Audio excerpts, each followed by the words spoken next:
नमस्कार दोस्तों, मैं राजेश चौहान एक बार फिर से आपके सामने उपस्थित हूं एक प्रसिद्ध रोमांचक कहानी के साथ। आप सभी का हार्दिक अभिनंदन है आपके और मेरे यूट्यूब चैनल राजेश क्लासेस में।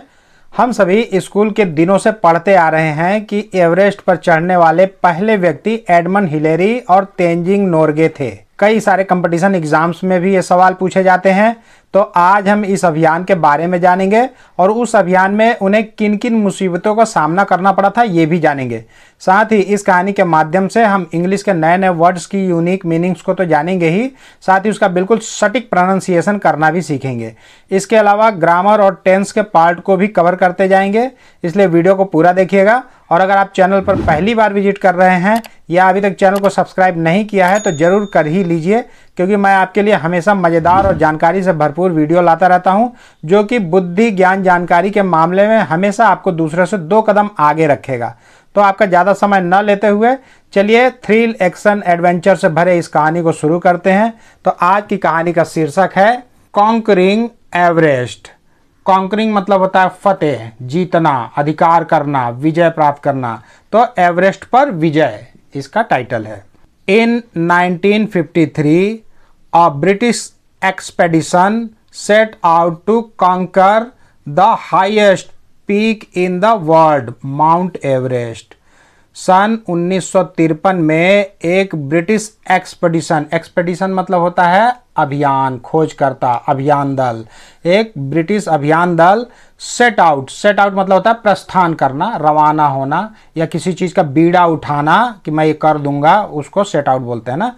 तो प्रस्थान किए टू कॉन्कर वही विजय प्राप्त करना, जीतना।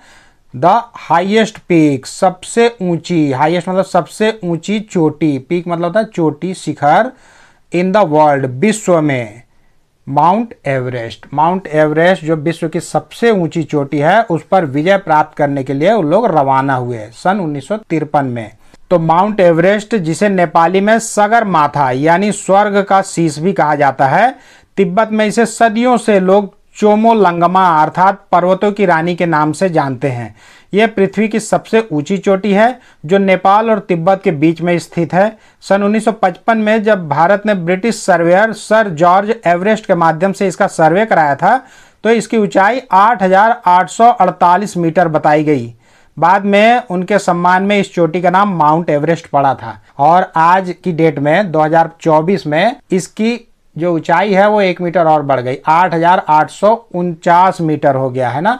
क्योंकि सर्वे किया गया था तो ऐसा बताया गया वैज्ञानिकों द्वारा कि एवरेस्ट की जो ऊंचाई है ना प्रति वर्ष 2 सेंटीमीटर बढ़ रही है। The team included 14 climber and 350 porters to carry their equipment. उस टीम में जो अभियान दल था, उस अभियान दल में 14 क्लाइमर थे। क्लाइमर मतलब होता है पर्वतारोही, चढ़ाई करने वाले, पर्वत पर चढ़ने वाले, उसे क्लाइमर बोला जाता है, क्लाइमर्स। तो 14 क्लाइमर्स थे, पर्वतारोही थे, और 350 पॉटर्स थे। पॉटर मतलब होता है कुली, बोझ ढोने वाला, दरबान, PORTER, पॉटर मतलब होता है कुली, दरबान, और POTTER, पॉटर मतलब होता है कुम्हार, घड़ा बनाने वाला ना। स्पेलिंग पर विशेष ध्यान दीजिएगा। तो 350 कुली लोग थे टू कैरी, ढोने के लिए, दीर, उनके इक्विपमेंट्स मतलब होता है उपकरण, सामग्री, साजो सामान जो लेकर चलते हैं, उनको ढोने के लिए 350 कुली थे और 14 क्लाइमर थे। जब भी MB एक साथ देखेंगे ना किसी शब्द के अंत में तो वहां पे बी साइलेंस हो जाता है, ये चीज ध्यान रखिएगा ना, बी विलुप्त हो जाता है। तो क्लाइमर्स पढ़ेंगे, और अगर बीच में है तो उसको बी पढ़ भी सकते हैं, क्लाइंबर भी पढ़ सकते हैं और क्लाइमर भी पढ़ सकते हैं, दोनों सही। लेकिन अगर किसी वर्ड के अंत में MB एक साथ हो, उसके बाद शब्द खत्म हो जा रहा है, कोई दूसरा लेटर नहीं है, तो वहां पे बी साइलेंस हो जाएगा। जैसे बॉम्ब हो गया, क्लाइम हो गया, कोम हो गया, थम, उसमें सब में लास्ट में बी होता है ना। जैसे बॉम्ब तो BOMB, बॉम्ब, लेकिन बॉम्ब नहीं पढ़ते हैं, बॉम्ब पढ़ते हैं। थंब जो हमारा अंगूठा होता है THUMB, उसका स्पेलिंग होता है ना, लेकिन उसे हम थंब उच्चारित करते हैं। तो इस तरह से लास्ट में अगर MB है तो वहाँ बी साइलेंस हो जाएगा, और बीच में है तो कभी बोल सकते हैं कभी नहीं भी बोल सकते, दोनों अलाउ है, चलेगा। तो क्लाइमर्स, ठीक, आगे बढ़ते हैं।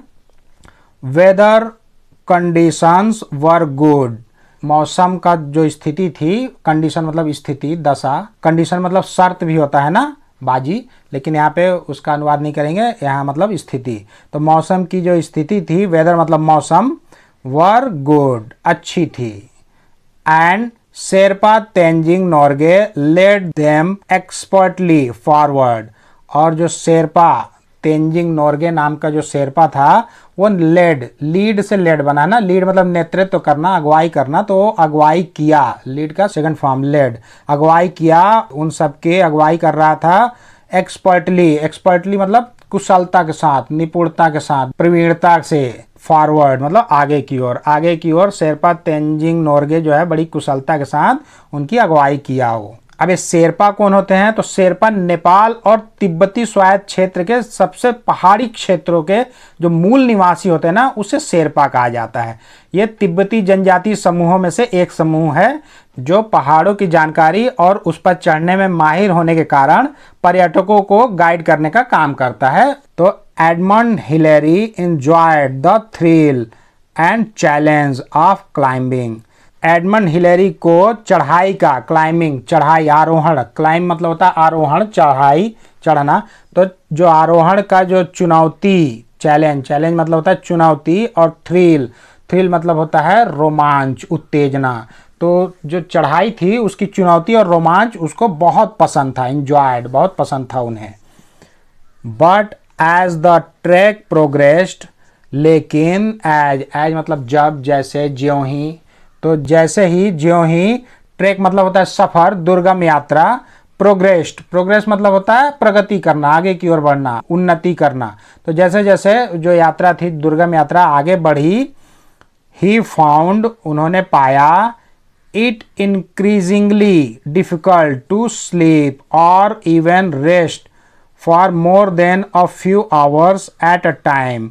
तो जैसे जैसे सफ़र आगे बढ़ा, वो दुर्गम यात्रा आगे बढ़ी, तो उन्होंने पाया कि एट अ टाइम, एक बार में, एट अ टाइम मतलब एक बार में, कुछ घंटों से ज़्यादा, मोर देन से ज़्यादा, मोर मतलब और, ज़्यादा, तो कुछ घंटों से ज़्यादा सोने, स्लीप, स्लीप मतलब सोना, गोल्ड वाला सोना नहीं, सोने वाला सोना, तो सोने, और इवन, इवन मतलब होता है यहाँ तक की, इवन मतलब बराबर या सम भी होता है, लेकिन यहाँ पे होगा यहाँ तक की, सोने, यहाँ तक कि आराम करने में भी कुछ घंटों से ज़्यादा उनको इंक्रीजिंगली डिफिकल्ट, बहुत कठिनाई होने लगी, मतलब उनकी कठिनाई और बढ़ने लगी। उन्होंने ये अनुभव किया, महसूस किया कि जैसे जैसे ऊपर सफ़र और बढ़ते जा रहा है तो कुछ घंटों से ज़्यादा सोने, यहाँ तक कि आराम करने में भी उनको कठिनाई होने लगी थी। वंस, एक बार, Hillary slip and fell down a crevasse, एक बार हिलेरी स्लिप, फिसल गए, स्लिप मतलब फिसलना, स्लिप फिसल गए और गिर पड़े नीचे,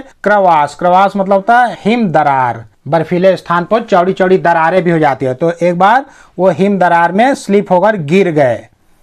it was only his presence of mind and the rope linking him to the other climber that kept him safe. यह केवल था उनका presence of mind, presence of mind मतलब होता है बुद्धि तत्परता, जो त्वरित सोचते हैं ना, तुरंत दिमाग आता है, सूझबूझ, तो यह उनकी सूझबूझ ही थी, और द रोप, व रस्सी जो लिंक हुई थी उनके साथ, दूसरे जो पर्वतारोही थे उनसे जोड़ने वाली जो रस्सी थी, लिंक मतलब जोड़ना, लिंक मतलब कड़ी, श्रृंखला, संलग्न, एक साथ जुड़े रहने वाले को लिंक बोला जाता है। तो जो रस्सी थी, जो दूसरे पर्वतारोही, अदर क्लाइमर्स, दूसरे पर्वतारोही से जुड़ी हुई थी, वही थी जो कि केप्ट हिम सेफ, उन्हें सुरक्षित रखी, कि मतलब रखना, केप्ट रखी, तो एक वही थी उनकी सूझबूझ, और वो रस्सी जो उनको दूसरे पर्वतारोही से जोड़ के रखा था, वही उनको सुरक्षित रख सकी। हमेशा जब पहाड़ पर चढ़ते हैं ना, तो आपने देखा होगा, टीवी में देखा होगा चाहे कहीं, कि वो एक दूसरे को किसी रस्सी से या किसी तार से बांध के और उसके बाद चढ़ते हैं, कि अगर एक खसक भी गया, फिसल भी गया, तो दूसरे लोग उसको संभाल लेते हैं। With each challenge the climbers grew more determined. With each challenge, प्रत्येक, ईच मतलब प्रत्येक चुनौती के साथ जो पर्वतारोही थे वह ग्रीव मोर डिटरमाइंड, डिटरमाइंड मतलब और दृढ़ निश्चयी हो जाते थे। डिटरमाइंड मतलब दृढ़ निश्चय होना, करना, ठानना, संकल्प लेना, तो हर चैलेंज के साथ, हर चुनौती के साथ वो और दृढ़ हो जाते थे। Finally they were just 800 metres from the summit. Finally अंततः, आखिरकार, वे थे सिर्फ 800 metre from the summit. Summit मतलब शिखर, चोटी। सम्मेलन या बैठक को भी समिट बोलते हैं, नहीं बोलते शिखर सम्मेलन, तो उसको ही बोलते हैं, लेकिन यहाँ पे चोटी, शिखर। आखिरकार वो लोग सिर्फ चोटी से 800 मीटर की दूरी पर थे।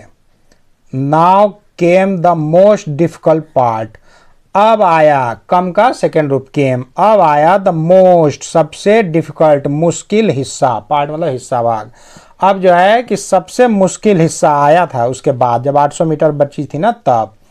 With heavy weather proof clothing and oxygen mask the climbers scaled up the extremely steep summit. Heavy, heavy मतलब भारी। वेदर प्रूफ, वेदर प्रूफ मतलब होता है मौसम रोधी। जैसे वाटर प्रूफ होता है ना, जल रोधी, जब पानी को अवरोध करने वाला रहता है, तो ये मौसम रोधी मतलब ठंडी को रोकता है। तो वो बड़े मोटे मोटे कपड़े होते हैं ना, क्लॉथिंग, जो कपड़े पहने थे, और ऑक्सीजन मास्क, और जो ऑक्सीजन मास्क पहने थे वो, और सिलेंडर ऑक्सीजन का रखे थे हैवी हैवी। उसके साथ जो आरोहण करने वाले थे, जो पर्वतारोही थे, वो स्केल्ड अप, चढ़ गए द एक्सट्रीमली स्टीप समिट। अत्यंत ही, एक्सट्रीमली मतलब होता है अत्यंत ही, स्टीप, स्टीप मतलब होता खड़ी, समिट मतलब शिखर, चोटी। बेहद खड़ी चोटी पर, चढ़ाई पर वो लोग चढ़ गए। इतने हैवी हैवी जो उनके कपड़े थे और ऑक्सीजन मास्क, इनको लेके वो लोग ऊपर आखिरकार चढ़ ही गए। दे हैड डन इट, उन्होंने कर दिया। ये जो है पास्ट परफेक्ट टेंस का ये सेंटेंस हो गया ना, क्योंकि यहाँ पे हैड लगा ना। हैड जो है ना पास्ट परफेक्ट टेंस का हेल्पिंग वर्ब है, क्योंकि इसके तुरंत बाद डू का डन लगा है ना। डू पहला है, डिड दूसरा है, और डन तीसरा रूप है वो आपका। डू, डिड, डन मतलब करना, किया, कर चुके। तो आखिरकार वे लोग कर दिए, इस चीज को कर दिखाया, मतलब वो चढ़ गए एवरेस्ट की सबसे ऊंची चोटी पर, संसार की सबसे ऊंची चोटी पर आखिरकार वे लोग चढ़ ही गए। Edmund Hillary and Tenzing Norgay were the first man to conquer Mount Everest. उसके बाद एडमंड हिलेरी और तेंजिंग नोर्गे थे, मतलब थे पहले व्यक्ति, टू कॉन्कर चढ़ाई करने वाले, माउंट एवरेस्ट। माउंट एवरेस्ट पर चढ़ने वाले, माउंट एवरेस्ट को फतह करने वाले तेंजिंग नोर्गे और एडमंड हिलेरी पहले व्यक्ति बने। इस चीज को आप कॉपी में लिख लीजिए। जैसे हम हमेशा पढ़ते हैं ना कि चांद पर पहला कदम रखने वाले व्यक्ति कौन थे, तो नील आर्मस्ट्रांग और एल्विन ऑल्ड्रिन थे। तो वैसे ही एवरेस्ट पर चढ़ाई करने वाले प्रथम व्यक्ति यही लोग थे, तेंजिंग नोर्गे और एडमंड हिलेरी। तो उम्मीद करता हूं आपको आज की यह रोमांचक कहानी बहुत पसंद आई होगी। तो इस वीडियो में आज के लिए बस इतना ही। यदि आज का लेसन आपके जीवन में जरा सा भी वैल्यू ऐड किया होगा तो कृपया वीडियो को लाइक करें, चैनल को सब्सक्राइब करें और बेल आइकन को प्रेस करके ऑल पर जरूर सेट कर लें, ताकि मैं जब भी इस तरह कोई वीडियो अपलोड करूं तो उसका नोटिफिकेशन सबसे पहले आपको मिल सके। तो बहुत जल्द मिलते हैं एक और मजेदार और ज्ञानवर्धक वीडियो के साथ। तब तक के लिए आप लोग अपना ध्यान रखें, खुश रहें, मस्त रहें, स्वस्थ रहें। नमस्कार।